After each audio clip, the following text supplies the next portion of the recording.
सुल्तान महमूद और बच्चू पहलवान, उनका ये कहना है कि आपने उन पर मुकदमा दर्ज करवाए। तो जब आपके फैमिली फ्रेंड थे फिर आपने पर्चा क्यों करवाया? कुछ अज़ाइम ऐसे थे जो लड़ाई से हट गए थे। जो अदाकारा नरगिस, उसके कत्ल की प्लानिंग की गई कि एक इंस्पेक्टर है मजहर इकबाल, उसको मरवाने की प्लानिंग की गई। तो ये प्लानिंग किसने की, कहाँ की?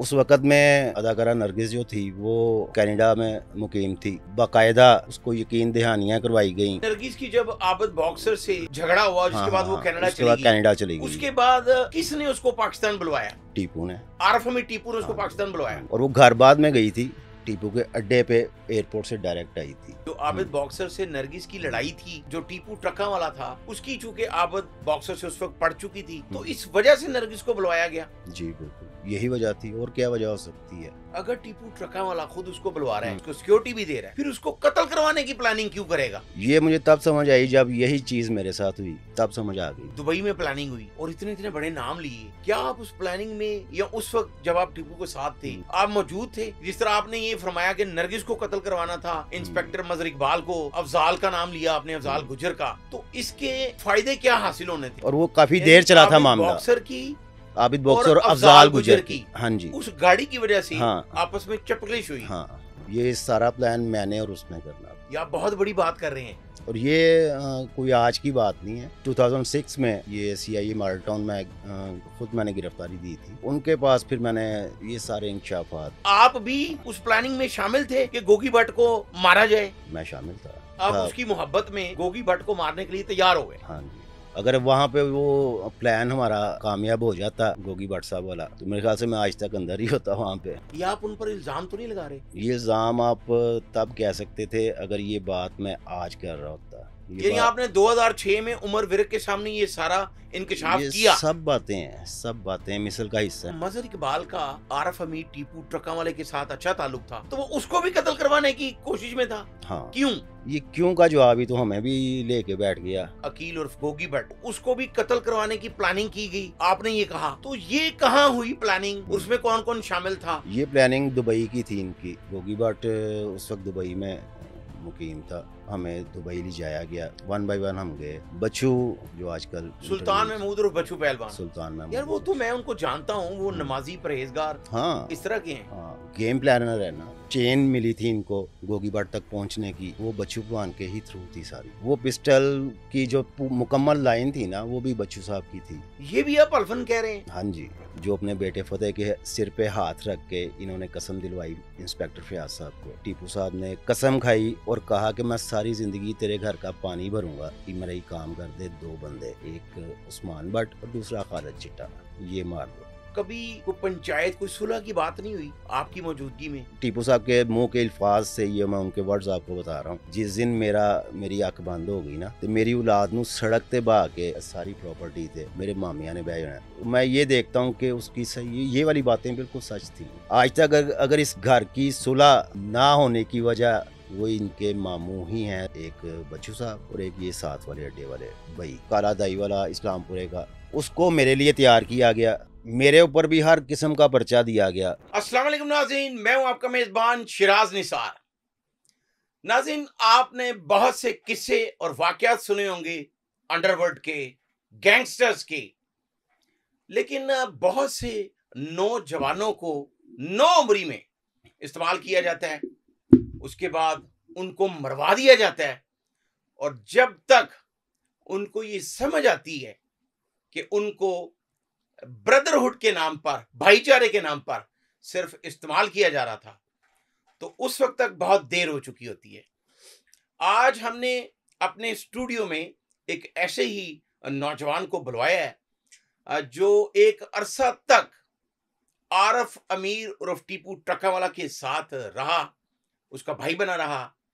फिर उसके बाद क्या हुआ हम आपको तफसील से दिखाएंगे भी, बताएंगे भी, लेकिन उससे पहले मैं ये जरूर बताना चाहता हूं कि आज हम ये प्रोग्राम क्यों कर रहे हैं, इसकी वजह क्या है। इसकी वजह सिर्फ ये है कि जो नौजवान तबका, जो नौउम्री में जिसको ये क्रेज होता है इस रास्ते पे जाने का, उनके लिए भी ये एक पैगाम होगा कि बहुत से लोग ऐसी नौउम्री में नौजवानों को कैसे इस्तेमाल करते हैं। तो ये पैगाम देने के लिए आज हमने अपने स्टूडियो में इनवाइट किया उमर उस्मान भट्ट को, जिसने बहुत ही ऐसे ऐसे हालात देखे और वो तमाम हालात आज हम आपके सामने उसकी जुबानी आपको सुनाएंगे। अस्सलाम वालेकुम जी। जी वालेकुम उस्मान साहब, आप ठीक हैं, खैरियत से हैं? शुक्र अल्हम्दुलिल्लाह। उस्मान साहब, नाजरीन के लिए और खासकर जो नौजवान नस्ल है उनके लिए आपके सारे पैगाम होंगे। सबसे पहले मैं आपसे ये सवाल करना चाहता हूं कि एक अरसा आप आरफ अमीर उर्फ टीपू ट्रकावाला के साथ रहे, उसके भाई बने रहे, लेकिन आज उनके जो मामू हैं सुल्तान महमूद उर्फ बच्चू पहलवान, वो आप पर कुछ इल्जाम लगा रहे हैं कि आपने उन पर मुकदमा दर्ज करवाए। तो मेरे लिए, बल्कि ये नाजरीन के लिए जो ये जानते हैं कि आप उस घर के फैमिली मेंबर रहे, उनके लिए हैरानगी की बात थी। तो ये सच जानने के लिए आपको ज़हमत दी गई, इस हवाले से जरा नाजरीन के लिए तफसील से बताइएगा। जी, बिस्मिल्लाहिर्रहमानिर्रहीम। मेरा तकरीबन कोई 5-6 साल का अरसा गुजरा हुआ है उस घर में, और ये सबको पता है, सब लोग जानते हैं। इनकी फैमिली से लेकर इनके दोस्तों तक, इनके कारोबारी तमाम जो टीम कारोबारी भी है वो भी जानती है सारे। आप आरफ अमीर टीपू ट्रकावाला की बात कर रहे हैं कि उसके साथ आपका 6 साल का अरसा गुजरा, और उस वक्त आपकी उम्र क्या थी? मैं टीनेज था उस वक्त, और जो टीनेज का एक चार्म होता है और जो एक बेखौफी और एक कर गुजरने वाला एक दिल में होता है इंसान के, जिसके साथ मोहब्बत हो जाए, कोई बड़ा भाई है, दोस्त है, हमने तो उसको बड़ा भाई ही अपना माना था, और बहुत ज़्यादा उसके साथ प्यार लव हो गया हुआ था।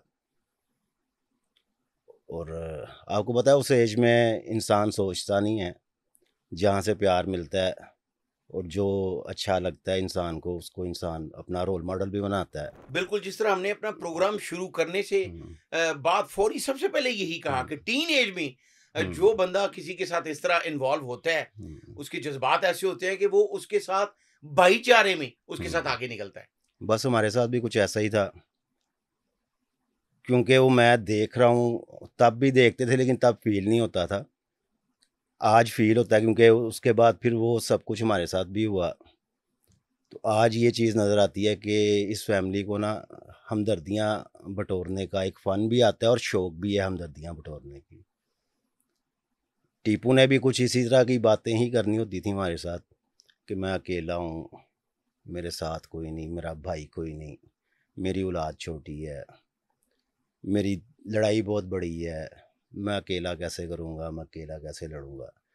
तो उस वक्त ना फिर दिल में आता था कि यार इसके साथ हम हैं, और मरने की हद तक, मरने की जगह तक जाने तक हम इसके साथ हैं। और जो ये कहता था ना, वो हमारे लिए एक हुक्म होता था, और उसको पूरा करने के लिए ना रात को नींद नहीं आती होती थी, चाहे वो कोई भी बात हो।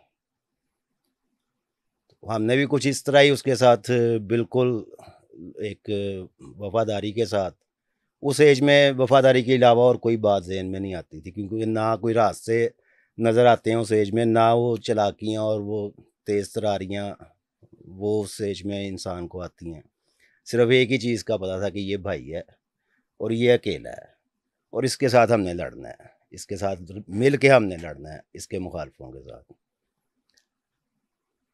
कुछ जज्बाती बातें वो भी इनको करनी बहुत ज़्यादा आती हैं, और हमें भी कुछ इसी तरह ही उन्हीं बातों से ही मैं उलझा के और उनके पीछे लगा के उन उस्मान बातों साहब, को। आपने चंद रोज कबल सुना होगा सुल्तान महमूद और बच्चू पहलवान, उनका ये कहना है कि आपने हम्म उन पर मुकदमा दर्ज करवाए। तो जब आपके फैमिली फ्रेंड थे, फिर आपने पर्चा क्यों करवाया? पर्चा फैमिली फ्रेंड तो वो ख़त्म तो बड़ी देर का हो गया हुआ था। टीपू के साथ 2005 के बाद हमारी लड़ाई ही थी, दोस्ती नहीं रही थी, वो लड़ाई में बदल गई हुई थी। वो वजह भी कुछ ऐसी ही थी कि अगर इंसान की अपनी औलाद हो ना, मैं आपको अपनी औलाद कहूँ तो, लेकिन मैं आपके लिए वो ना सोचूं जो मैं अपनी औलाद के लिए सोचता हूँ, तो फिर मैं आपकी औलाद नहीं हुई, फिर आप इतना प्यार अगर मुझे कर रहे हैं तो फिर मुझे यूज़ करने के लिए कर क्या आप रहे हैं। नाज़रीन के लिए ये बताना पसंद करेंगे कि आपकी, जिसे आप भाई कह रहे हैं, हुँ, जिसकी फैमिली फ्रेंड हैं, उसके हुँ। साथ आपकी क्या लड़ाई हुई? लड़ाई हमारी शुरू हुई इनके कुछ अज़ाइम ऐसे थे जो लड़ाई से हट के थे। लड़ाई में इंसान अपने मुखालफों पे फ़ोकस करता है। दुश्मनदार एक इंसान की क्या ज़हनियत हो सकती है कि उसने अपने दुश्मनों को मारना है या अपने दुश्मनों का बुरा करना है, जो उसका लड़ाई बुरा से कर रहे हट हैं। के क्या अज़ाइम थे? वो कुछ अज़ाइम मेरी समझ में नहीं आ सके कि वजह क्या थी और क्यों था ये, लेकिन वो पुलिस अफ़सरान को तंग करना चाह रहा था। कुछ ऐसे लोगों को तंग करना चाह रहा था जो इसके अपने दोस्त थे, ये अपना घर कहा जाता था उनको। और उसकी वजह ये थी कि अगर मिसाल के तौर पे आप हैं, आपके साथ उसका प्यार है, तो आपका अगर मेरे साथ कोई चपकलिश हो गई है, हुँ, तो मैं या वो आपको सोचे कि आपको मरवा के मेरे ऊपर पर्चा करवा दे, क्योंकि मेरे साथ तो लड़ाई है उसकी। हुँ।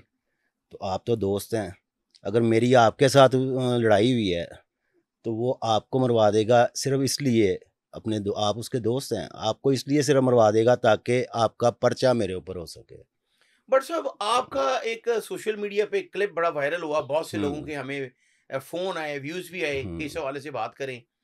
तो नाज़रीन ये जानना चाहते हैं, जो आपने कहा हुँ, कि मारूफ फ़िल्म स्टार जो अदाकारा नरगिस, उसके हुँ, कत्ल की प्लानिंग की गई।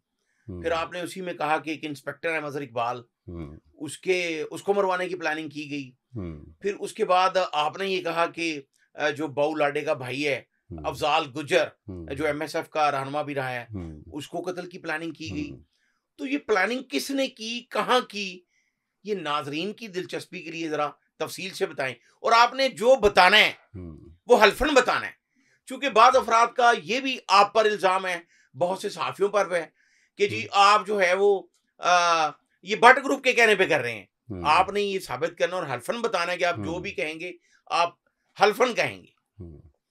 मैं जो भी बात मैंने पहले मेरी वीडियोज़ में है और जो अब हो रही है, वो हल्फ़न ही है। उसका चाहे आप मेरे से अभी हलफ़ भी ले सकते हैं, बिल्कुल ठीक। ठीक है। मुझे कोई इस चीज़ का डर नहीं है कि मैं हलफ़ दूँगा तो मुझे बात बदलनी पड़ेगी। हलफ़ के साथ भी यही बात है, बगैर हलफ़ यानी के जो भी आप यही कह रहे हैं बात वो है। सारा सच है, ये हुँ, हल्फ़न है। तो ये प्लानिंग 110%। किसने की, कहाँ की, हुँ। आपका उसमें क्या रोल था? ये ज़रा तफ़सील से बताएँ। उसमें ये बात है ग़ालिबन 2003 की। अवान-ए-अदल वाला जो वाक़या था जिसमें टीपू मरूम बच गया था, ज़ख्मी हुआ था और 5 बंदे मर्डर थे, 5 ज़ख्मी थे, उनमें से एक टीपू भी ज़ख्मी जो था। चौधरी शफ़कात ने फिर दोबारा पर्चा खुद करवाया था गोगी भट्ट पे, तीफी हुँ, भट्ट पे, हुँ, हुँ, आबद बॉक्सर पे और शफ़कत हुँ। उर्फ बग्गा भट्ट पे। हाँ जी, हाँ और जी। इस बात की तस्दीक की हुँ, अतीक सिंधु डीएसपी, जो हुँ। उस वक़्त उस एसएचओ वक़्त ग्वालमंडी थे, एसएचओ और ग्वालमंडी थे। उन्होंने ये कहा कि टीपू हुँ, नामालूम अफ़राद पे मुकदमा दर्ज हुँ, करवाना चाहता था, हुँ, लेकिन एसएसपी ने ये हुँ, खुद मुकदमा नामज़द करवाया। हुँ। आप उस वाक़या की बात कर रहे हैं। हाँ जी, हाँ फिर जी। क्या हुआ? उसके बाद हमें तो यही पता है ना कि मुख़ालिफ़ जो हैं, वो कौन हैं, वो ये हैं, ग्वालमंडी, गोगी भट्ट, तीफ़ी भट्ट। हमें तो यही पता है और कि दुश्मनों का इसका ज़ोर ज़्यादा है, इससे ज़रा ज़ोर ज़्यादा है, बकौल इनके। तो होना भी यही चाहिए था कि दुश्मनों के बारे में ही सोचा जाए। लेकिन मामलात कुछ ऐसे बने कि उस वक़्त में एक तो अदाकारा नरगिस जो थी, वो कनाडा में मुक़ीम थी। उसको बाकायदा एक इनका उ उसका हस्बैंड था, वो उस वक़्त ज़ुबैर शाह, जी, बिल्कुल। ठीक है। उसके साथ किसी इनके दोस्त का ना राब्ता था।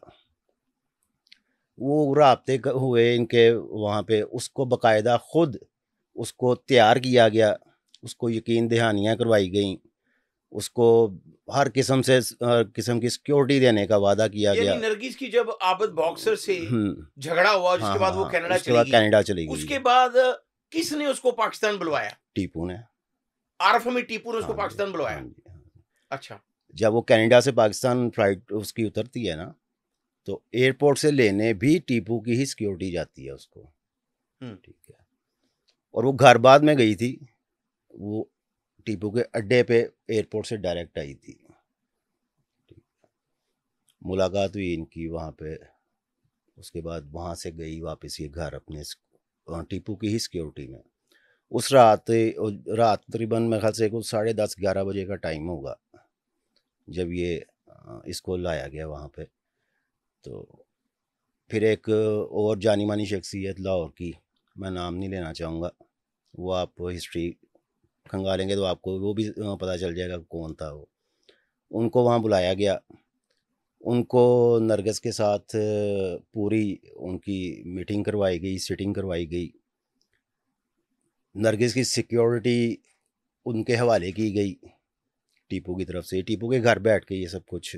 आप बाबर भट्ट लखोडेरिया की बात करना चाह रहे हम्म, हैं, जो टीपू टकावाला का भाई हाँ। था, हम्म, बना हुआ था, हम्म, लेकिन बहुत अच्छा ताल्लुक था। हम्म, और ये बात तो हर जुबान जद्द-ए-आम थी उस वक्त हम्म, कि बाबर भट्ट ने कहा था कि नरगिस मेरी बहन है। हम्म, और कैसर भट्ट, जो आज तीफी भट्ट से सुलह हो चुकी बाबर है, ने हाथ रखा था नरगिस के सिर पे बिल्कुल। उस रात। ठीक है। और मुकम्मल तौर पे सिक्योरिटी आने जाने का उसको ड्रामे पे लाना, ले जाना, घर वापस छोड़ना, ड्रामे में ऑन, जब ड्रामा ऑन होता था उस वक्त से लेकर एंड तक उसकी यानी कि मुकम्मल सिक्योरिटी उसके हवाले थी। तो वो एक हमें तो ये सब कुछ मेरे सामने हो रहा था। बट और साहब, इसकी वजह आप क्या समझते हैं? जो आबिद हम्म, बॉक्सर से नरगिस की हम्म, लड़ाई थी, हम्म, और जो टीपू ट्रका वाला था, हम्म, उसकी चूंकि आबद बॉक्सर से उस वक्त पड़ चुकी थी, तो हम्म, इस वजह से नरगिस को बुलवाया गया? जी बिल्कुल यही वजह थी, और क्या वजह हो सकती है? क्योंकि मुखालफत इनकी उस वक्त अरूज पे थी। बिल्कुल। ठीक है। और नरगिस उस वक्त अपने अरूज पे थी, वो अपना अरूज छोड़ के कनाडा शिफ्ट हुई। ठीक है। वो जो भी मामलात बने उनकी वजह से। और फिर आबिद को ही जो है ना, कह रहे हैं आप कि उसको दिखाने के लिए, या जो भी इनका वटेवर, जो भी इनका ज़हन होगा, या ये ज़हन होगा कि इसको हम किसी भी तरह यूज़ कर लेंगे, जो भी ज़हन था इन्होंने उसको बुलवाया, खुद उसका माइंड इन्होंने तैयार किया यहाँ वापस आने का। सिक्योरिटी की यकीन दहानियाँ इन्होंने करवाई टीपू ने, उसमें बाबर शामिल नहीं था। अच्छा, मैं आपको यहाँ पे रोकूंगा नाजरीन की दिलचस्पी के लिए भी और इंफॉर्मेशन के लिए भी। हम्म, अगर टीपू ट्रका वाला खुद उसको बुलवा रहा है, हम्म, उसको सिक्योरिटी भी दे रहा है, हम्म। फिर उसको कत्ल करवाने की प्लानिंग क्यों करेगा? आपको क्या समझ आती है? ये मुझे तब समझ आई जब यही चीज़ मेरे साथ हुई, तब समझ आ गई मुझे। उस वक्त नहीं समझ आ रही थी, लेकिन जब सेम सेम सिचुएशन मेरे साथ हुई तो फिर मुझे समझ आ गई कि वजह क्या है। इन्होंने, अब बनता तो यही था ना कि उसको बुलाया गया है, और वो एक औरत ज़ात है, मैं तो यही कहूँगा कि मासूम औरत, शोबिस से उसका ताल्लुक था और किसी मामले में वो नहीं थी। वो तो ज़ाहिरी बात है, एक शोबिस के एक हस्ती को जो अरूज पे अपना साइड पे निकल गई है, शोबिस छोड़ गई है, उसके लिए इससे बड़ी और क्या खुशी, या उसके लिए इससे बड़ा और क्या लम्हा होगा कि उसको अपने अरूज में ही वापस दोबारा पाकिस्तान बुलवाया जा रहा है और उसको रीलॉन्च किया जा रहा है। इससे ज़्यादा उसके लिए पर खुशी और साहब, क्या ये होगी? बताएं कि आपने एक ये बात की थी कि दुबई में प्लानिंग हुई हुँ, और इतने इतने बड़े नाम लिए, हुँ, क्या आप उस प्लानिंग में, या उस वक्त जब आप टीपू के साथ थे, हुँ, आप मौजूद थे? आपने कुछ हुँ, बातें सुनी? क्या प्लान था? जिस तरह आपने ये फरमाया कि नरगिस को कत्ल करवाना था, हुँ, इंस्पेक्टर मजहर इकबाल को, हुँ, अफजाल का नाम लिया आपने, अफजाल हुँ, गुजर का, हुँ। तो इसके फायदे क्या हासिल होने थे टीपू को? अफ़ज़ाल गुजर जो है वो लाहौर की जानी-मानी शख्सियत है, एमयू कॉलेज का वो एमएसएफ का सदर भी रहा है। तारुफ़ के मोहताज नहीं है। और वो घर एक बड़ा घर है, लाहौर के एक बड़े घरों में उसका शुमार होता है। और मैंने ये देखा था कि उनका टीपू ट्रक्कां वाले के साथ ताल्लुक भी बहुत ज़्यादा है। मैंने अपनी लाइफ में फर्स्ट टाइम बाउलाडा देखा ना तो टीपू के घर ही देखा था। तो उस वक्त ज़रा उम्र छोटी थी हमारी, इस तरह की बातों में को जो है वो समझ नहीं आती होती थी। अब मुझे तो ये पता है कि वो इनके घर के बंदे हैं, घर के फ़र्द हैं वो। उनका उनका भाई अफ़ज़ाल, वो उस वक्त एमएसएफ का एक एक्टिव लीडर था, लीड करता था एमएसएफ को। उनकी कोई ना चपलिश बनी, चपलिश तो नहीं कहेंगे, वो अपना कोई मामला उनका बना world motor Vaaliban jail road पे। वाबद बॉक्सर साहब का भी उसमें जी कुछ पार्टनरशिप है। था उनका। इनकी तरफ से कोई गाड़ी सेल हुई थी, लैंड क्रूज़र ना। वो बाद अफ़ज़ाल को सेल होती है, बाद में वो गाड़ी का ना कुछ निकल आता है कि वो पता नहीं वो नॉन पेड थी या वो जो उसकी प्लेट जो उसकी लगी होती है, यानी कि उसको टेम्पर्ड कहा कट जाता एंड है, वेल्ड। टेम्पर्ड गाड़ी कहा जी जाता है।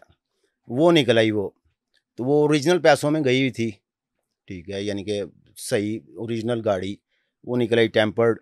तो उसमें कुछ बना था, कुछ इनका आपस में ना मामला, तो नाराज़गी थी और आपस में बोलचाल बंद हुई थी। हमने उस वक्त में सुना था कि अच्छी खासी इनकी उस पे ना आपस में चपलिश हुई है। तो अब अगर उस टाइम पे, और वो काफ़ी देर यानी चला था आबिद मामला, बॉक्सर की आबिद और बॉक्सर और अफजाल अफ़ज़ाल गुजर गुजर की की। हाँ जी। उस गाड़ी की वजह से हाँ, आपस में चपलिश हुई। हाँ।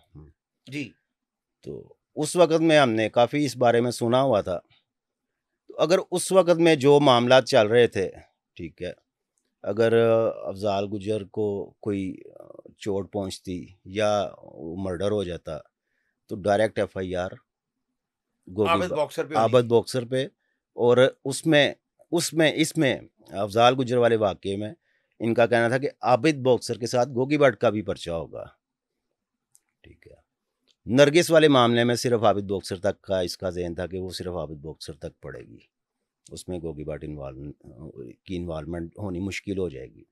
अफ़ज़ाल गुजर वाले मामले में अगर अफ़ज़ाल गुजर का मर्डर होता है, तो वो इन 2 घरों पे एफआईआर होगी। तो ये क्या आपको कहा गया कि आपने करने हैं, ये कोई और था? ये प्लान के बारे में जरा बताएं।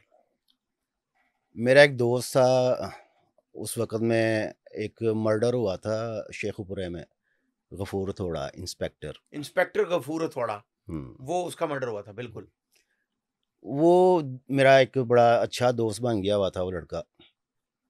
तो उसका टीपू के साथ ज़ाती अपना ताल्लुक था, मेरी वजह से नहीं। उसका अपना ज़ाती ताल्लुक था टीपू के साथ, और मेरा उसके साथ ताल्लुक भी अड्डे पे ही बना था। वहाँ पे वो क्या आता नाम था उसका? मीर इकबाल। मीर इकबाल, बिल्कुल हुँ, ठीक। ठीक। वो उस वक़्त उसमें वांटेड था, गफूर थोड़े वाले इंस्पेक्टर के कत्ल में वो हाँ, पुलिस को मतलूब हाँ, था। मतलूब था पुलिस को। तो वो मेरा ताल्लुक भी वहाँ पे ही बना अड्डे पे, क्यों वहाँ पे वो आता था तो रहता भी था 1-1, 2-2 दिन।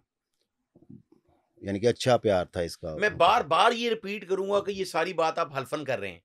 110% हल्फन बात है बिल्कुल ये। ठीक है। वहाँ आपकी उससे मुलाकात हुई। तो हाँ, ये सारा प्लान उसने करना था? ये सारा प्लान मैंने और उसने करना था। या आप बहुत बड़ी बात कर रहे हैं? हुँ, और ये कोई आज की बात नहीं है। ये 2006 में ये सीआईए माडल टाउन में खुद मैंने गिरफ्तारी दी थी।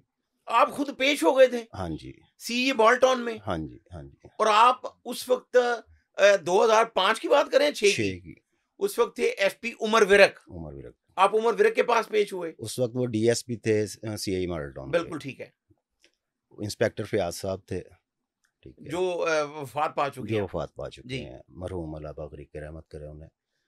तो उनके पास मैंने गिरफ्तारी दी थी। शमीम पॉल भी थे हाँ उस जी, टीम में। वो सारी टीम शमीम बिल्कुल पाल, ठीक। राना हसीब अंजुम, राना हसीब। ये सारे वो विरक साहब की टीम थी ये। तो वहाँ मैंने गिरफ्तारी अपनी दी थी।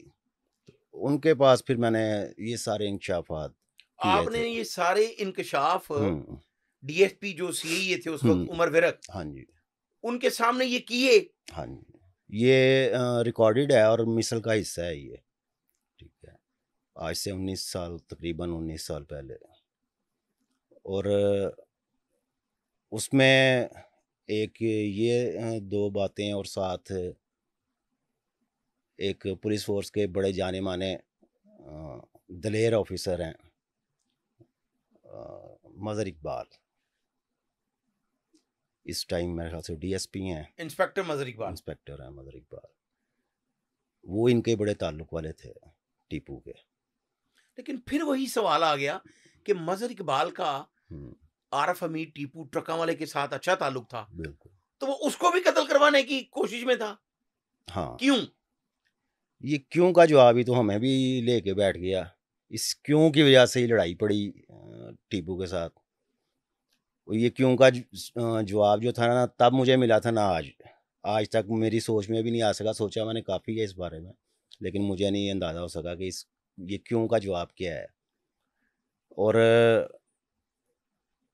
अफजाल और नरगिस और मज़हर इकबाल, इस तीनों का बड़ा अच्छा ताल्लुक़ था।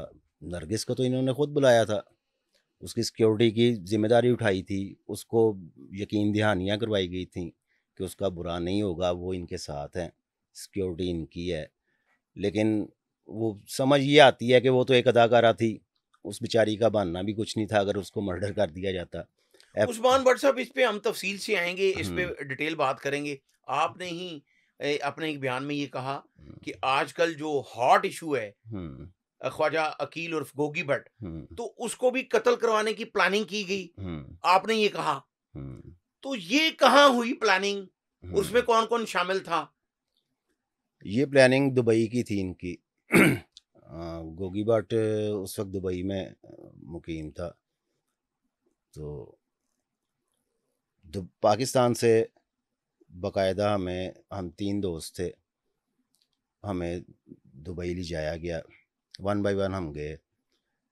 बच्चू पहलवान जो है, जो आजकल सुल्तान इंटरव्यूज, महमूद और बच्चू पहलवान। सुल्तान यार महमूद वो तो बख्श। मैं उनको जानता हूँ, वो हम्म, नमाजी परहेजगार, हम्म, वो तो बड़े हाँ, इस तरह के हैं। हाँ, गेम प्लानर है ना, करता धरता है इनके पूरे ग्रुप के। और दुबई वाली भी जो मुकम्मल प्लानिंग थी ना, जो उसके रूहे रवां, उसका स्टार्ट और उसका एंड वो बच्चू पहलवान साहब ही थे। उनको ये उन सारा पता था कि ये हाँ, प्लान किया जा रहा है। उनके ही थ्रू जो है वो वीज़े, उन्हीं के थ्रू जो एक चेन मिली थी इनको गोगी भट्ट तक पहुंचने की, वो बच्चू पहलवान के ही थ्रू थी सारी। और वहाँ पे रिहाइश रखी हमने, वहाँ जाके 3-4 माह लगाए वहाँ पे दुबई में दुबई में। आप भी गए? मैं भी गया, ठीक है, और टीपू भी गया, बच्चू भी गया, और एक दो और दोस्त थे वो भी गए साथ। गोगी भट्ट साहब को शायद वहाँ पे कुछ खबर पहुँच गई थी, जहाँ पे ये वॉक करते थे। गालिबन वो मेरे ख्याल से बुर्जुमान सेंटर है जहाँ पे इनकी रिहाइश थी, वो जगह भी हम जाके इकट्ठे विज़िट करते रहे हैं। वहाँ से फिर गोगी भट्ट साहब मूव कर गए थे, फिर हमने काफ़ी देर वहाँ पे टाइम गुजारा। भट्ट साहब, है तो बड़ी खौफनाक बात, लेकिन एक हम्म, सवाल यहाँ पे बनता है वहाँ पे कि आप भी उस प्लानिंग में शामिल थे कि गोगी भट्ट को मारा जाए? मैं शामिल था, हम्म। क्योंकि उस वक्त ना तो मैं कभी गोगी भट्ट से मिला था, ना मेरा ताल्लुक़ था। टीपू के साथ एक हमारा ताल्लुक़ आप था। उसकी मोहब्बत में हम्म, गोगी भट्ट को मारने के लिए तैयार हो गए? हाँ जी। और मैं एक चीज़ से बड़ा हैरान हुआ था तब, कि यूएई जो है वो सिक्योरिटी के पुरअमन शहर जो है उनमें एक उसका मेरे ख्याल से पहला दूसरा नंबर आता है दुबई का। वहाँ पे सुना है कि कोई चीज़ ऐसी नहीं मिलती, लेकिन जब वहाँ पे वाइनामेक्स पिस्टल देखा ना, मैं बड़ा हैरान वो हुआ। पिस्टल किसने वहां पे पहुंचाया? वो पिस्टल की जो मुकम्मल लाइन थी ना, वो भी बच्चू साहब की थी। ये भी आप अल्फन कह रहे हैं? हाँ जी, ठीक है। वहाँ पे एक वो लड़का था, इनका बाद में ताल्लुक़ बना था उससे, बॉबी अरबी, उसने इनको जो है ना पूरी लाइन दी थी मुकम्मल तौर पे। और तकरीबन को 12-13 लाख रुपए इन्होंने खर्चा था पिस्टल्स वहाँ पे मंगवाने में। लेकिन वो ये जो प्लान था वो एग्जीक्यूट नहीं हो सका, क्योंकि गोगी भट्ट साहब वहाँ से मूव कर गए थे। वल्लाह आलम इनको को खबर मिली थी या क्या था। ये जिंदगी बड़ी हुई थी। हाँ, हाँ। तो वो फिर सारा कुछ जो है ना वो वहीं का वहीं रह गया, क्योंकि भट्ट साहब वहाँ से मूव कर गए थे। फिर हम कुछ 3-4 माह रहे हैं वहाँ पे, वेट करते रहे हैं, लेकिन वो दोबारा, क्योंकि इन्फॉर्मेशन सारी जो थी ना वो टीपू के पास थी, आती थी। यही आगे से इन्फॉर्मेशन के मुताबिक ना हमें इसने करना होता था। वो हम तो प्यार में थे कि यार चलो बड़े भाई हैं, मुश्किल में हैं, हम इनका साथ दें, क्योंकि ये हौसला बड़ा बढ़ाते थे। किस तरह, वहाँ पे एक गरगाश सेंटर है दुबई में कोई ना, उनकी लेडीज़ वकील थी, लॉयर थी कोई, उसको बुला के भी हमारे सामने बिठाया गया, हमें हौसला दिया गया कि कुछ नहीं होगा यहाँ पे, हाँ मैं बड़े वकला यहाँ के साथ हैं।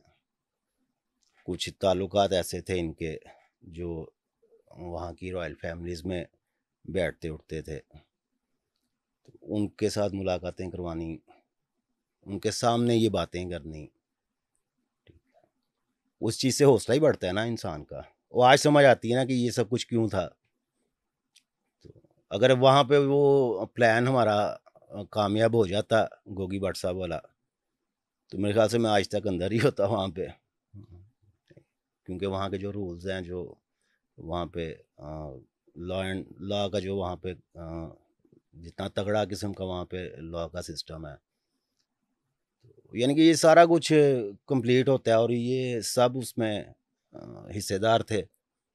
उसकी बेस जो थी वो बच्चू पहलवान की थी, ये सारे मामले की मामलात की। लेकिन ऐसे बच्चू पहलवान ऐसे लगते नहीं है, वो तो बीमार आदमी है और बैठ के वो नमाज भी पढ़ रहे होते हैं, और आप कह रहे हैं कि आप हल्फन ये बात कर रहे हैं कि सारी प्लानिंग, पिस्टल वहां तक पहुंचाना, ये आप उन पर इल्जाम तो नहीं लगा रहे?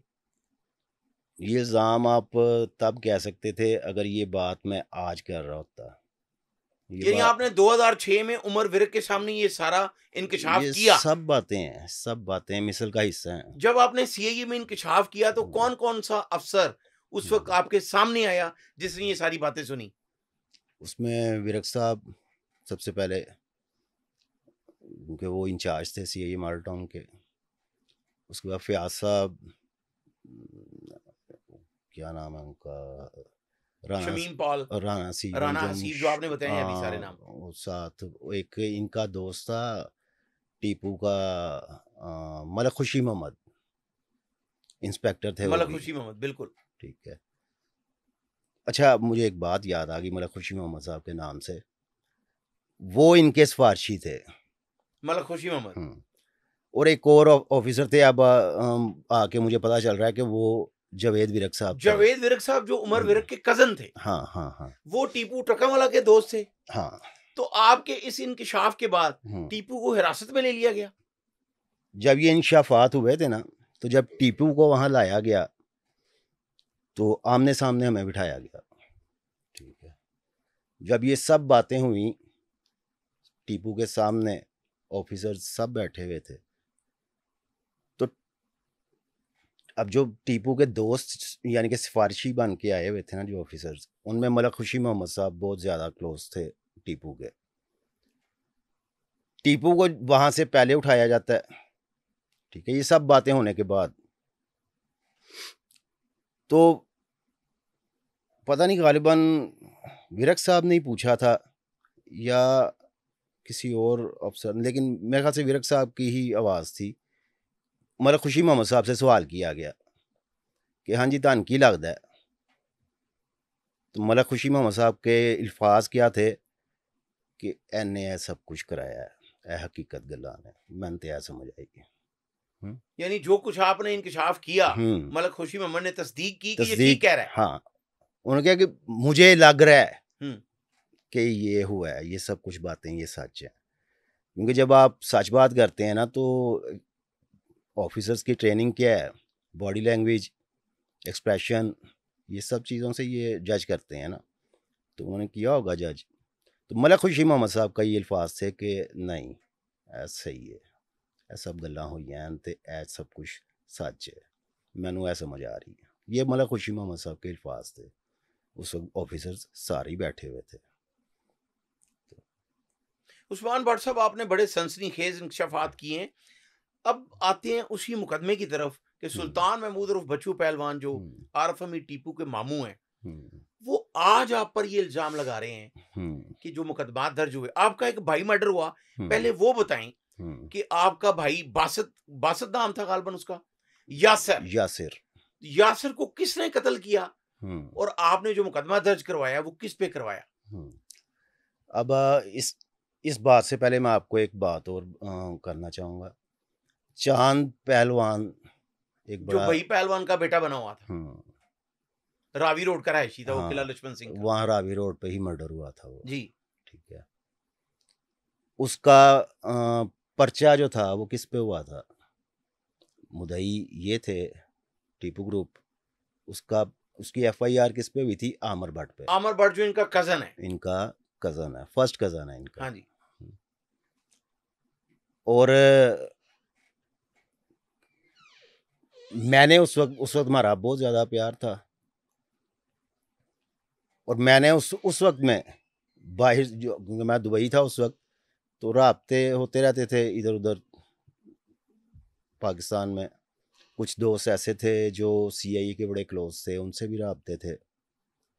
मैंने उस वक़्त में सुना था, ठीक है, कि टीपू ने ये खुद करवाया है। टीपू ग्रुप का ये अपना काम है। ठीक है। जो चांद पहलवान का कत्ल है और वो मुबैना तौर पर हाँ, इन्होंने खुद करवाया। मैं सुनता, लोग जी, कहते थे। ये इल्जाम था इन पे। हाँ, लोग कहते थे कि ये इन्होंने खुद करवाया है।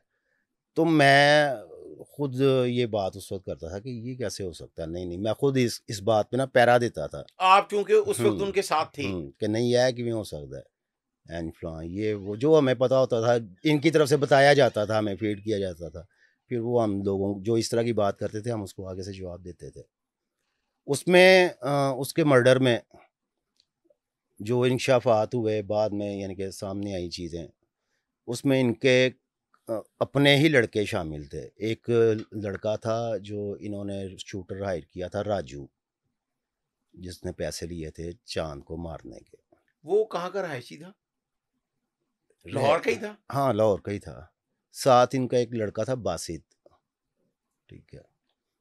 अब बासित का भी बाद में मर्डर हो गया था। हाँ जी, सब मर्डर ही होते हैं। इनके साथ जितने जुड़े होते हैं ना, वो बाद में मर्डर ही होते हैं। तो फिर तो आप कैसे बच गए? पता नहीं, शायद मेरी माँ की दुआएँ कुछ ज़्यादा कारगर साबित हुईं। मेरे ऊपर अल्लाह की रहमत ज़्यादा क्लोज़ तरीके से आई। मुझे काफ़ी जगहों से यहाँ तक भी हुआ है कि मैं इनकी जगह पे ही हूँ रह रहा, और बाहर से ताले लग गए हैं और मुझे अंदर बंद कर दिया गया है। इनके ही किसी बंदे ने वो ताला खोल के और मुझे वहाँ से निकाला, और साथ ये अल्फाज बोले कि अब इधर ना आई, नहीं तो इसके बाद ताला नहीं खुलेगा, अब नेक्स्ट टाइम तो वो बात तो ताला नहीं खुलेगा। आपको क्या लगता है, ताला जो मारा गया, जो हम्म, आपको बंद करके, हम्म। तो क्या होना था उसके बाद? वही होना था जो विरक साहब ने कहा था कि उस्मान को पकड़ो, इसके अंदर कोई बात है।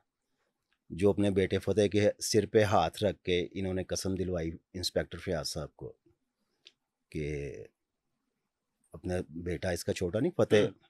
उसको घर से बुला के उसको फयाज साहब के सामने उसके सिर पे हाथ रख के टीपू साहब ने कसम खाई और कहा कि मैं सारी ज़िंदगी तेरे घर का पानी भरूंगा। ये मैं अपने बेटे के सिर पे हाथ रख के कसम खा रहा हूँ। मेरा ये काम कर दे दो बंदे, एक उस्मान भट्ट और दूसरा खालिद चिट्टा, ये मार दो। और विरक साहब ने उस, क्योंकि फयाज साहब से ही बात हो रही है, तो वो एक प्रोफेशनल पुलिस ऑफिसर थे। उन्होंने अपने अफसरान को उसी टाइम वहाँ से निकलते ही इन्फॉर्म किया कि ये बात हुई है। टीपू ने, क्योंकि वो कोई छोटा नाम तो नहीं था टीपू, अगर वो किसी के बारे में इस तरह इतने पुरजोर तरीके से कह रहा है, हाँ, तो उसमें ज़रूर कोई ना कोई बात होगी, तो वो कह रहा है ना। मेरा एक दोस्त था मीर इकबाल, उसका काफ़ी राब्ता रहता था सीआईए के साथ। फयाज साहब के साथ उसका एक बड़ा प्यार था। वो जब फयाज साहब से इन्होंने ये बात की है ना, अपने बेटे के सिर पे हाथ रख के कसम दिलवाई है, CIA को ये इल्म था, क्योंकि वो भी लड़का जो था ना वो गफूर थोड़े वाले केस में मतलूब था पुलिस को, तो वो इस वजह से ना CIA के राब्ते में रहता था। और CIA को पता था कि उस्मान भट्ट और मीर इकबाल ये इकट्ठे ही हैं, ये दोनों दोस्त हैं अच्छे। उन्होंने मीर इकबाल को कहा कि हमें उस्मान भट्ट चाहिए। मीर इकबाल ने आगे से सवाल किया इन्हें कि क्या हुआ, क्या वजह है एकदम आप लोग उसके पीछे इस तरह क्यों पड़ गए हैं। उन्होंने फिर पूरी बात बताई थी मीर इकबाल को कि ये हुआ है। तो अफसरान उसको बड़ी शिद्दत से याद कर रहे हैं, तो उसको अब आप इस तरह मज़ीद छुपाओ ना, उसको हमारे पास लेके आओ, मतलब कि कहने का कि पकड़वाओ या जो भी है।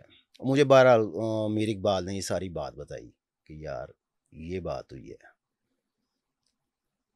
क्योंकि मज़हर इकबाल वाले प्लानिंग में ना मीर इकबाल मेरे साथ था। वो बात एज इट इज़ वहाँ पहुँच चुकी हुई थी तो CIA। ये बात फिर आपने मजहर इकबाल को भी बताई या उसने आपसे आके पूछी? CIA माल्टन जब मैं गिरफ्तारी मैंने दी थी ना, तो मज़हर इकबाल साहब वहाँ पे उनको बुलवाया गया था, मेरे सामने बिठाया गया था। मैंने अफसरान के ही कहने पे उनको सारा वो टोटल सिनेरियो पूरा सीन बताया था, किस तरह टीपू ने उनको बुलवाया, किस बहाने से बुलवाया, क्या किस तरीके से वो वहाँ से निकले, किस रूट पे पड़े, कहाँ से वो वापस हुए, कहाँ से उन्होंने अपना रूट चेंज किया। वो सारा कुछ जब मैंने उनको बताया ना, तो उनको ये मुंह से उन्होंने किसी को नहीं कहा, लेकिन उनकी उस वक्त परेशानी बता रही थी कि वो समझ गए हैं कि बात सच है। तो तब विरक साहब ने उनको मना किया था कि आपने टीपू से बात नहीं करनी, क्योंकि विरक साहब एक प्रोफेशनल ऑफिसर हैं और बड़ा एक नाम, बहुत बड़ा नाम है एक। वो विरक साहब का जो एक स्टाइल था, जो जैसा उनका एक दबंग एक अपना स्टाइल था उनका विरक साहब हमारे बड़े अच्छे दोस्त हैं, मुझे आज भी उनका मोबाइल नंबर जो है वो ज़ुबानी याद है। तो वो एक सचमुच बड़े अच्छे तफ्तीशी रहे हैं। तो उन्होंने इनको मना किया था कि आपने टीपू से बात नहीं करनी। अब इसका नतारा मैं खुद लूँगा, मेरे ऑफिसर को उन्होंने जो है ना उन पे हाथ डालने की कोशिश की है। तो वो बाद में फिर पता चला कि वो वहाँ से निकले हैं मज़हर इकबाल साहब, तो टीपू तक भी बात पहुँच गई थी। ये मुझे अफसरान ने ही बताया था। उसके बाद फिर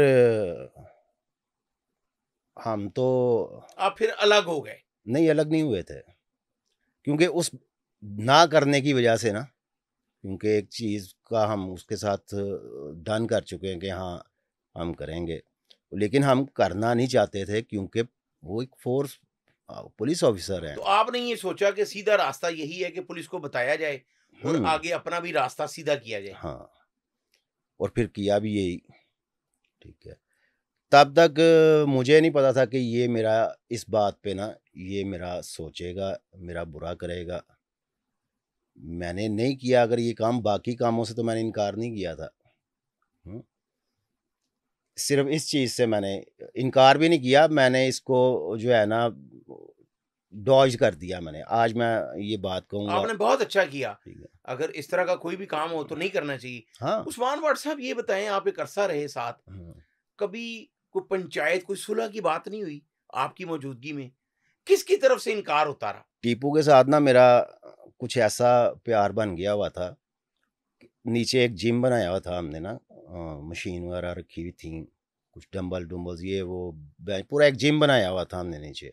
वहाँ एक्सरसाइज करते थे और रात को हम ऊपर कबूतरों वाली छत पे ही, अपने कबूतरों का शौक था इनको, ऊपर कबूतरबाजी के लिए मैंने ऊपर बिल्कुल वो बैठते थे। देखा हुआ है सारा अड्डा, हाँ, ऊपर वो कबूतरों वाला जो है वो ये 2 जगह होती थी जहाँ पे मैं और टीपू ना अकेले होते थे। रात को जब शाम को जब ऊपर बैठना छत पे, तो मैंने साथ ऊपर जाना लाज़मी होता था। तो ये 2 जगह ऐसी होती थी जहाँ पे हम अकेले कोई बात कर लेते होते थे। तो मुझे तब ना 2-3 दफ़ा, एक दफ़ा नहीं कि एक दफ़ा बात हुई है, उसके बाद कभी नहीं हुई, या कोई और बात हुई है। मुझे 2-3 दफ़ा ऐसी इन इन बातों का ना इसके मुंह से सुन के बड़ी हैरानगी हुई और दिल में और मज़ीद ज़्यादा हमदर्दी आई इनके लिए। इनका कहना, टीपू साहब के मुँह के अल्फाज से ये मैं उनके वर्ड्स आपको बता रहा हूँ कि जिस दिन मेरी अख बंद हो गई ना ते मेरी औलाद नूं सड़क ते बहा के इन्हां सारियां चीज़ां ते इन्हां सारी प्रॉपर्टी ते मेरे मामियां ने बह जाना। ये आरफ में टीपू आपको ये कह रहा है हाँ, कि मेरे बच्चे अभी छोटे अपने हैं दिल की बात कर रहा है। और अगर मुझे कुछ हो गया तो मेरे बच्चों के साथ क्या होगा? कि मेरे बच्चों को सड़क पे फेंक के ना, तो इस सब चीज़ों पे, इन जगहों पे, इन प्रॉपर्टीज़ पे, इस सारे पैसे पे मेरे मामों ने बैठ जाना है। मामू ने बैठ जाना है। और मैंने जो देखा है पूरी लाइफ में आज तक, जो मैं देख रहा हूँ कि उसकी और इस तरह की कई बातें हैं, मैं ये देखता हूँ कि उसकी सही ये वाली बातें बिल्कुल सच थी। आज तक अगर इस घर की सुलह रोकी गई है, ना होने की वजह वो इनके मामू ही हैं, वो 2 हज़रात, एक बच्चू साहब और एक ये साथ वाले अड्डे वाले भाई। और मेरे ख्याल से ये सिर्फ मेरी ऑब्जर्वेशन नहीं है, शायद मैंने तो इस वजह से ऑब्जर्व किया है कि मैंने उसके मुंह से ये बातें सुनी हुई हैं। दुनिया की भी ये ऑब्जर्वेशन है, दोस्तों की इनके। वो उस्मान वर्षा, मैं आपकी बात को आगे बढ़ाता हूँ। अभी चंद रोज कबल ही एक बहुत ही करीबी इनके अजीज ने इस बात का इंकिशाफ किया कि जो हमारे सूबाई वजीर हैं बिलाल यासीन, उनके वालिद यासीन पहलवान, वो टीपू ट्रकावाला के पास गए और उसको कन्वेंस कर लिया कि आपकी सुलह हो जाए। टीपू मान गया, लेकिन टीपू के मामू भाई पहलवान ने इनकार कर दिया सुलह से। फिर जो सलीम भट्ट साहब हैं, जो जेल रोड के सदर हैं ताजरान के, उन्होंने भी चंद रोज कबल मेरे साथ बात करते हुए इस बात की तस्दीक की कि मैं लाहौर के बड़े 6 ताजरों को लेके गया और सुल्तान महमूद और बच्चू पहलवान मान गया था, लेकिन भाई पहलवान नहीं माना था। तो ये कई बार सुलह की कोशिश की गई, लेकिन आज तक परवान नहीं चढ़ी। आप ये समझते हैं कि इन दोनों ग्रुप्स के पास कुछ बैठने वाले लोग ऐसे हैं और कुछ पुलिस अफसरान ऐसे हैं जो हर किस्से में शामिल होते हैं, जिन्होंने ये सुलह नहीं होने दी? मैं एक बात आपको कहूँगा, फिर वो एक पुराने वाक़े की तरफ चले जाती है बात, चांद पहलवान की तरफ, उसके वकूए की तरफ।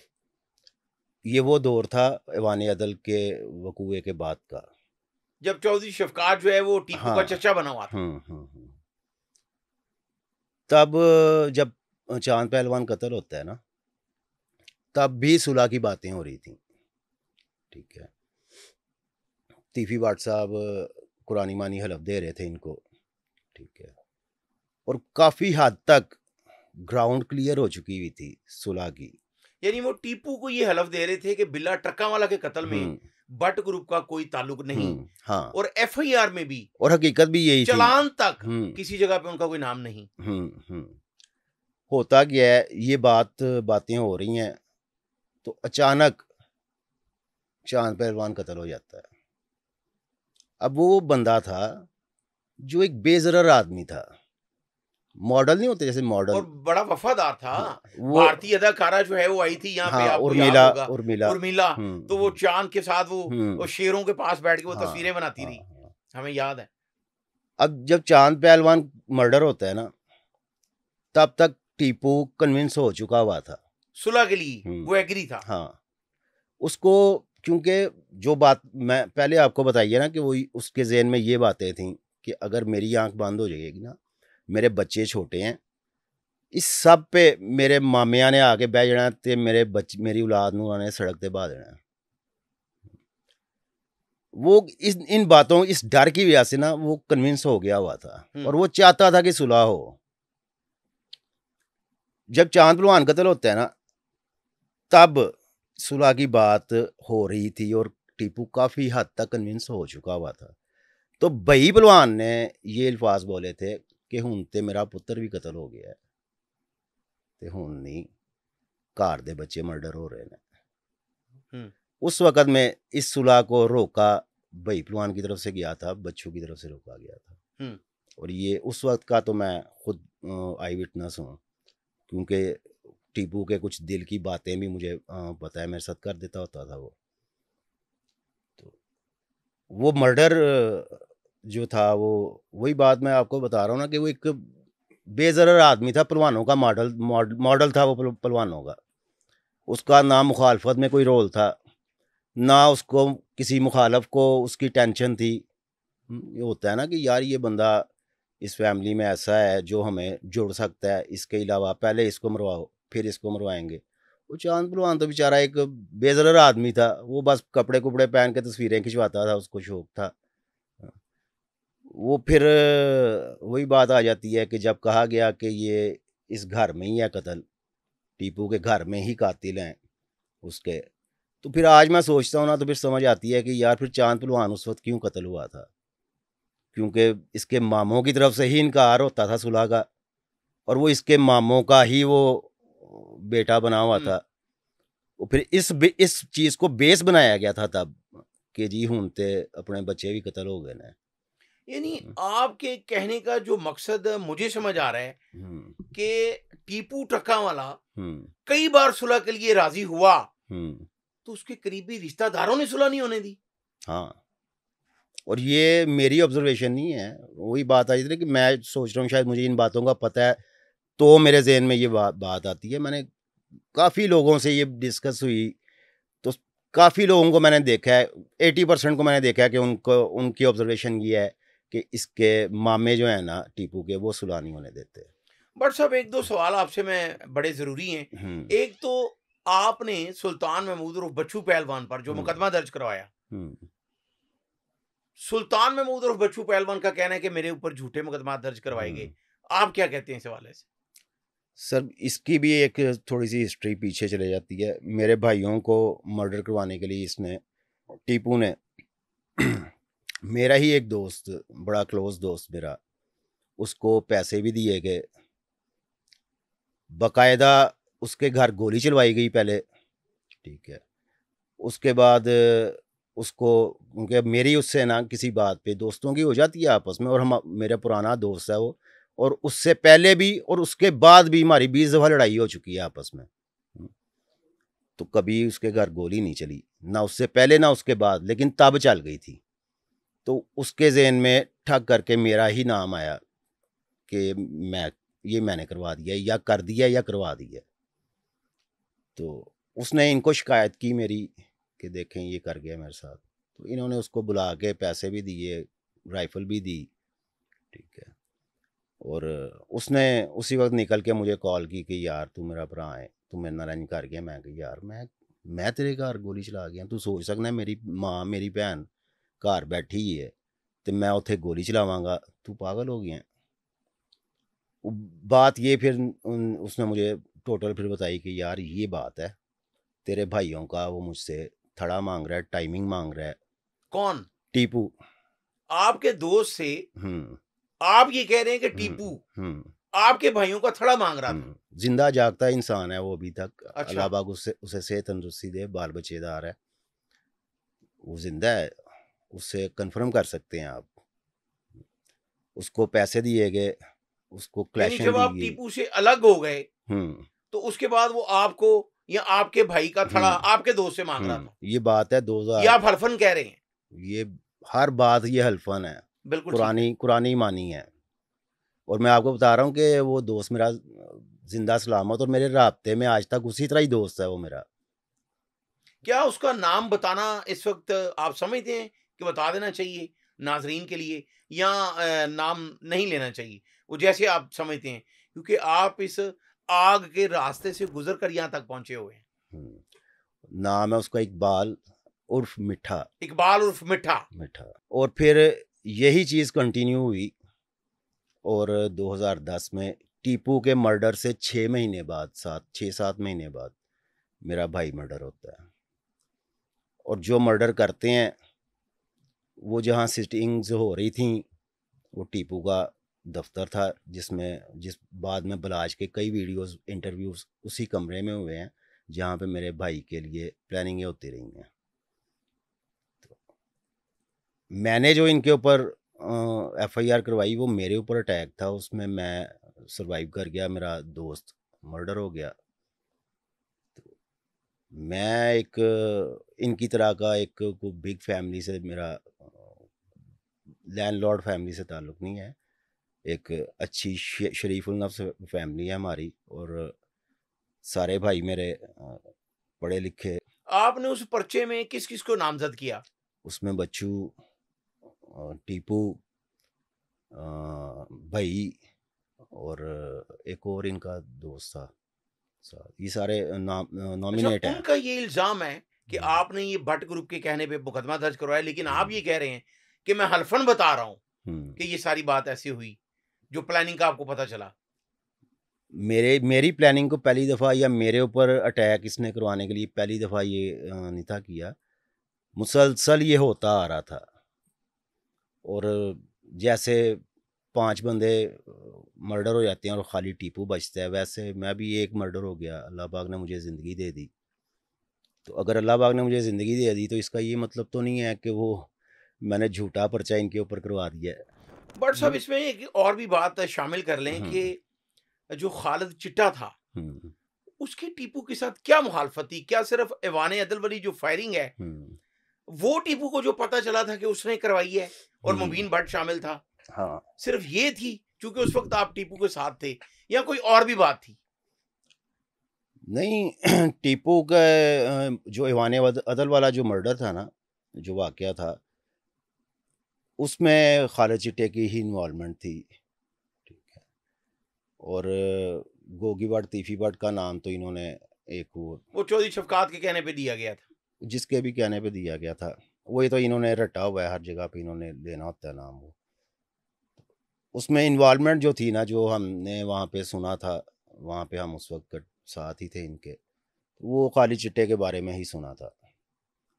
तो जब फयाज साहब को बुला के घर, वो घर नहीं जाते थे इसके टीपू के, क्योंकि उनका ताल्लुक नहीं था, उनका ताल्लुक जो था वो ज़रा वो सीए से था, वो हाँ, जाहिर है किसी के घर हाँ, नहीं जाएंगे। बाकायदा उनको बुलाया गया था। और उसके बाद ये नहीं कि उस दिन बात हुई और उसके बाद टीपू ने ख़त्म कर दी, ये बात दोबारा की नहीं उसने, मुसलसल उनको कन्विंस करता रहा टीपू, मुसलसल। उनको पैसे की भी ऑफ़र की गई फयाज साहब को, और मेरे नहीं ख्याल से मैं कि फयाज साहब ने विरक साहब से कोई बात छुपाई होगी ये वाली। विरक साहब को तमाम बातों का पता है, अफसरान को तमाम बातों का पता है, ठीक है। तो तब से शुरू हुआ, और जब ये मर्डर होते हैं टीपू साहब, तो उसके बाद इस चीज़ को कंटिन्यू किया बच्चू परवान ने। हमारे इलाके का काला दाई वाला, इस्लामपुरे का, सबको पता है इनका। उसका टीपू ट्रका वाला से बहुत अच्छा ताल्लुक था, वो सबको पता उसका है। भाई बना हुआ था। हाँ, उसको मेरे लिए तैयार किया गया, ठीक है। मैं क्योंकि इस्लामपुरे का ही रिहायशी था, तो ये होता था कि जितने भी, अगर मेरे साथ मेरे सगे भाई ने मेरे साथ में चलना है ना, तो उसको भी इन्होंने नहीं छोड़ा कि उसका माइंड वॉश करने का मौका नहीं इन्होंने छोड़ा। तमाम सिटिंग्स होती थी टीपू के दफ्तर में, ठीक है। प्लानिंग्स होती थी, झूठे पर्चे जो मेरे ऊपर, मेरे वालिद साहब के ऊपर, 65 साल उम्र में कोई इंसान, और वो आदमी जो हाफ़िज़ कुरान है, पूरी ज़िंदगी में जिसने आज तक किसी को एक चपेट नहीं मारी हुई, वो अचानक से वो 302 का मुलजिम भी बन जाता है, वो अचानक से कब्ज़े का भी मुलजिम बन जाता है, वो अचानक से हर किस्म के पर्चे का वो मुलजिम बन तो जाता वो है। पर्चे कौन करवा रहा था? टीपू साहब करवा रहे थे, और बाकायदा एक मुहिम चलाई जाती थी मेरे लिए। मेरे भाइयों के ऊपर पर्चे हुए, पढ़े लिखे जो स्टूडेंट थे उस वक्त, मेरे छोटे भाई, उनके ऊपर भी पर्चे हुए। इतनी की टेंशन्स दी गई हमें कि मेरे वालिद साहब दुनिया से चल बसे टेंशनों की वजह से 2013 में। तो मेरे ऊपर भी हर किस्म का पर्चा दिया गया। कई मुझे यहाँ तक ऑफिसर्स ने, किसी सिविल बंदे ने नहीं, ऑफिसर्स ने मुझे यहाँ तक कहा कि तेरा, अगर तू यंग है, तू अगर तूने अपनी ज़िंदगी को एंजॉय करना है तो टीपू के साथ सुलह कर।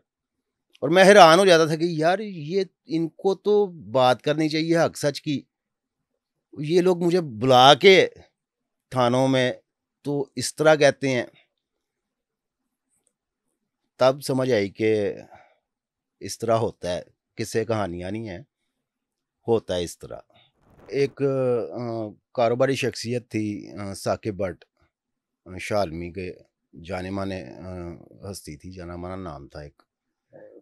उनका कोई मामला था किसी लेडीज़ के साथ। इनके ना जहाँ पे इनका डेरा है अड्डे के अंदर, उसके साथ गोदाम है, जो डेरा है जहाँ पे बैठते थे, टीपू ऊपर बैठता था जहाँ पे, उसके साथ गोदाम है। उसकी सीढ़ियाँ नीचे उतरो ना, साथ ही गोदाम है। उस गोदाम के बिल्कुल एंड पे ना उसका रास्ता है, दरवाज़ा है एक। पीछे एक जो एक दो बेडरूम बना के ना एक बैठने की जगह बनाई हुई थी, सेपरेट, प्राइवेट। तो वहाँ पे वो कोई ऐसे प्राइवेट दोस्त होते थे, तो उनके साथ महफिल बैठनी है तो वो वहाँ बैठा करते थे। तो वहाँ पे ना हम नीचे मौजूद थे। तो मुझे क्योंकि उसकी चाबी मेरे पास होती थी उस जगह की, वो जो दरवाज़ा था ना उसका, उसकी चाबी मेरे पास होती थी। तो मुझे ऊपर से कहा गया टीपू की तरफ से ना कि नीचे को मेहमान आ रहे हैं तो वो दरवाज़ा खोल दे। मैंने वो चाबी से दरवाज़ा खोल के, तो नीचे पठान जो गनमैन थे उसको मैंने चाबी पकड़ा दी। तो रात के टाइम ना मैंने उसी दिन रात को, ये सुबह के टाइम की बात थी, मैंने रात के टाइम मैंने देखा वो ताला खुला हुआ है। मेरी नज़र पड़ी, मैंने देखा दरवाजे की तरफ तो ताला खुला हुआ था। मैं चला गया, मैंने कहा देखूं क्या, क्योंकि टीपू मुझे पता था कि घर है। तो मैं अंदर एंटर हुआ हूँ तो मुझे आगे नज़र आता है कि एक औरत, उसको जो लेडीज़ थी कोई, उसको इन्होंने ना वहाँ बिठाया हुआ था और वो रोना धोना कर रही थी। मुझे नहीं समझ आई क्या मामला है क्या नहीं। मैं देखा वहाँ पे कि साकिब भट्ट, एक इनका दोस्त था, वो मौजूद है। एक था पेजा भट्ट, टीएनटी वाला। उसका मर्डर हो गया हुआ है पेजे भट्ट का भी, हाँ हाँ हाँ, पेजा टीएनटी वाला। टीएनटी कॉलोनी वाला। हाँ, वो मौजूद था। मैं वहाँ से बैक हो गया, मैंने कहा यार ये को अपनी शायद बैठे हुए हैं तो अच्छा नहीं लगता। अगला दिन होता है, सुबह होती है, तो टीपू आके ऊपर अपने अड्डे पे, डेरे पे बैठता है। तो मुझे उसने, टीपू ने जो है ना, मुझे कहता है कि नीचे ना ज़रा बात सुनना। मैं जाता हूँ तो साका भट्ट उस वक्त भी मौजूद होता है। वो खाने पीने का वो कहता है कि यार किसी से ना यहाँ बाहर दूसरे गेट से ना, इस तरफ से ना मंगवाना, उस तरफ से कुछ मंगवा दो। हाँ, ठीक। मैं किसी लड़के को वहाँ से ही ना भेजता हूँ, खाने के लिए मंगवाता हूँ, खुद मैं लेके जाता हूँ, जाके मैं उसको दे आता हूँ। शाम का टाइम, ये इस चीज़ को ना एक दिन एक रात गुजर चुकी हुई है। अब मुझे, मैं देख रहा हूँ कि एक लेडीज़ है वो बैठी हुई है वहाँ पे। मुझे थोड़ा सा ना हुआ कि यार ये कोई भी लेडीज़ हो, वो इस तरह तो नहीं रात दिन तो नहीं रह सकती। मुझे थोड़ा सा ना हुआ कि यार ये क्या चक्कर है। उतनी देर में ना टीपू भी उतर जाता है नीचे। अब वो जगह ऐसी बनाई हुई थी जैसे वहाँ पे कोई महफिल भी हो तो ज़रा आवाज़ जो है ना वो ना जाए। मैं अंदर एंटर होता हूँ, मैं बाहर ही खड़ा रहता हूँ क्योंकि टीपू अंदर जा चुका हुआ था। ज़रा उससे बड़े भाइयों वाला अदब एहतराम भी किया करते थे हम। तो मैं ना ज़रा बाहर ही खड़ा हो जाता हूँ। थोड़ी 10-15 मिनट गुजरते हैं तो ना एक पटाखे की आवाज़ आती है। अब टीपू अंदर था, मेरे एकदम दिल में आया कि यार फायरिंग हुई है, कि मुझे देखना कि चाहिए। कुछ आवाज़ आई है, ऐसे लगा जैसे गोली की हो सकती है, लेकिन बहुत कम आवाज़ आई क्योंकि वो ज़रा साउंड प्रूफ टाइप का उसको किया हुआ था ना। मैं बहरहाल मैं अंदर चला जाता हूँ। वो लेडीज़ को ना फायर लग चुका हुआ था। वो फिर आपने देखा नहीं कि किसने मारा है? नहीं, पिस्टल उस वक्त मैंने ये देखा था कि पिस्टल साका भट्ट उससे पकड़ रहा था टीपू से। जब मैं एंटर होता हूँ ना तो टीपू के हाथ से पिस्टल पकड़ा पकड़ा था साकिब। मामला भी वो साकिब का ही था। साकिब के साथ, साकिब भट्ट के साथ टीपू इन्वेस्टमेंट करता होता था, उसके साथ कारोबारी आदमी था वो, और वो भी फिर कोई लेन देन का चक्कर था। तो बाद में फिर सारी स्टोरी समझ आई, इनके ही मुंह से बातें निकलती, कान में पड़ती रहती थी। वो बेचारी को इन्होंने, उसका कोई लेन देन का मसला था उसके साथ, इनका कोई साकिब का, मेरे ख्याल से इन्वेस्टमेंट टीपू की ही थी वो। तो फिर साकिब साहब उसको फिर फेंक के आए, वो जख्मी हो गई थी और उसकी एफआईआर भी हुई थी, लेकिन साकिब के ऊपर हुई थी, साकिब भट्ट के ऊपर। नहीं, वो क्या जाँ बहक हो गई या जख्मी नहीं हुई नहीं, थी? जख्मी हुई थी, जख्मी हुई थी। जख्मी वो हुई थी। इक़दाम कत्ल का मुकदमा किस पे दर्ज हुआ? साकिब भट्ट पे हुआ था वो। साकिब भट्ट पे हाँ। हुआ। वो जेल में भी, ये बात है 2002 की, अगर आप हिस्ट्री खंगालें तो आपको साकिब भट्ट जेल में, कैंप जेल में हो रहा था, तो वो आपको सन बाकायदा जो है ना वो कंफर्म हो सकता है। उस्मान भट्ट साहब ये भी बताएं कि अपने एक इंटरव्यू में इंस्पेक्टर आबिद बॉक्सर ये बरमला कह चुका है कि मेरा पहले टीपू ट्रकावाला से बहुत अच्छा ताल्लुक था, और आपका ये कहना है कि आबिद बॉक्सर को भी कत्ल करवाने की प्लानिंग की गई और आपको भी कहा गया, उसको क्यों मरवाना चाहता था? अब आप देखें ना कि जितने भी गोगी भट्ट साहब के साथ या तीफी भट्ट साहब के साथ दोस्त वगैरह अटैच हैं, उनमें से कुछ 60% पहले टीपू के ताल्लुक वाले थे। उसके बाद उनसे चपलिशां बनी, अदावतें बनी और वो भट्ट ग्रुप में शामिल हुए। उसी तरह मैं भी हूँ। जितने साथ रहने वाले, मैंने ये देखा कि जितने भी साथ रहने वाले थे ना, छोटी सी भी बात होती थी ना तो वो बुरा सोचने में देर नहीं लगाता था। मुखालफत में मुखालिफ का बुरा सोचना चाहिए, मुखालफत में बल्कि दोस्तों को तो और ज़्यादा प्यार करना चाहिए, जो आपका साथ दें, जो आपके साथ चल रहे हैं, जो आपका साथ दे रहे हैं। साथ ज़रूरी नहीं होता कि सिर्फ बंदे मारना ही साथ होता है, और भी बहुत तरीके हैं दुश्मनी में साथ देने के। जो दोस्त आपके साथ चलते हैं, आपका साथ देते हैं, आपके लिए खैर की दुआ मांगते हैं, आप उनका बुरा तो नहीं सोच सकते यार। बट साहब एक आखिरी सवाल, आपने बड़ी सनसनीखेज गुफ्तगू की, तो ये बताएं कि आप बिल्कुल नौ उम्री में आप आरफ अमीर टीपू ट्रकावाला के साथ चलना शुरू हो गए, और आग के दरिया से गुजरते हुए आप कई बार गिरफ्तार भी हुए, तो आज आप यहाँ तक पहुंचे हैं। तो आज मुझे जो आपसे बात करके समझ आ रही है कि आज आपको अपनी फैमिली ही नजर आ रही है कि मैंने बहुत वक्त जाया किया है। नौजवान नस्ल के लिए, खासकर जो नौ उम्र वो मुतासिर हो जाते हैं, उनके लिए क्या पैगाम देना चाहेंगे? मैंने वो एक जो एज होती है ना, जिसको गोल्डन एरा कहा जाता है एज का, वो जो गोल्डन एरा था मेरी एज का ना, वो मैंने इसी तरह की परेशानियों में, भाग दौड़ में वो ज़ाया किया। मेरे सारे भाई पढ़े लिखे, उनकी जॉब्स वगैरह उनको वहाँ पे ख़राब किया गया। मेरे वालिद को अपने काम से रोक के पर्चों में ज़ाहिर बात है, जब आप पे FIRs होंगी, आपको उठाया जाएगा घर से, 8-8 10-10 दिन 20-20 दिन आपका पता नहीं चलेगा, तो फिर ना तो आप कारोबार करने के काबिल रहोगे, ना आप कोई जॉब करने के काबिल रहोगे। मेरे ऊपर ऐसा वक्त, मेरे घर पे, मेरी फैमिली पे इन्होंने ऐसा वक्त ला दिया था कि घर में कुछ अगर खाने को नहीं है तो काम भी कोई करने को नहीं है, और सिर्फ हर तरफ मुसीबत ही नज़र आ रही है। और ऐसा वक्त तक आया है कि हम टोटल फैमिली 20 दिन हो गए हैं इकट्ठे ही हैं हम। मेरे वालिद भी मेरे साथ हैं, मेरे भाई भी मेरे साथ हैं, और हमारी आंखों पे पट्टियाँ हैं, और हमें पैरों से और हाथों से बांध के 20-20 दिन, पता नहीं हमें कि हमें कहाँ फेंका गया हुआ है।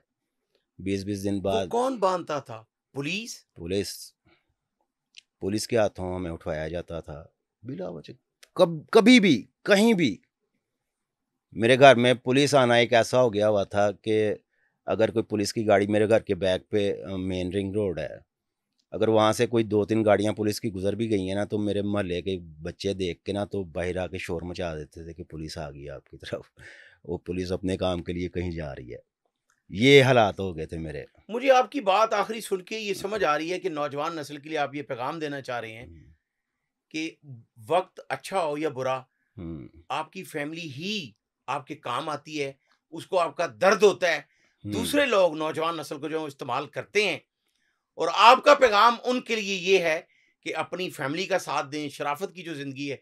क्या कहेंगे? एक शरीफ आदमी जो है, उसकी ज़िंदगी को कैसे देखेंगे आप?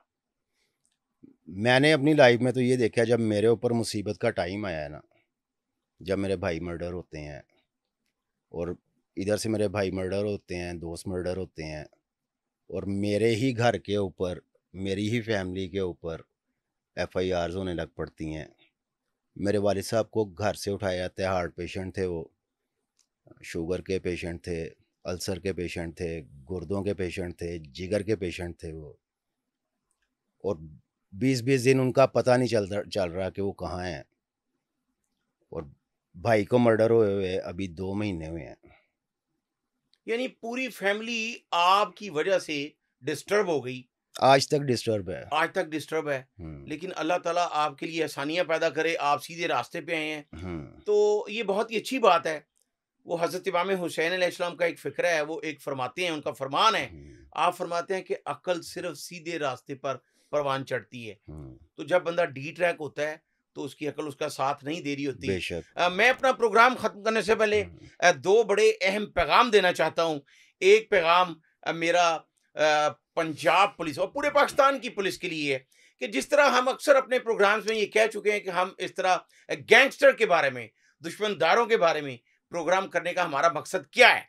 जिस तरह भोला सुनहरा, जिसने पूरे पाकिस्तान से भत्ता लिया, कत्ल करवाए, लेकिन वो एक सुनार का बेटा था, और उसे जब उसके बाप पे एक झूठा मुकदमा दर्ज किया गया, तो भोला सुनहरा कई अफराद के पास गया, लेकिन उसकी किसी ने फरियाद नहीं सुनी, जिसके बाद वो भोला सुनहरा बना।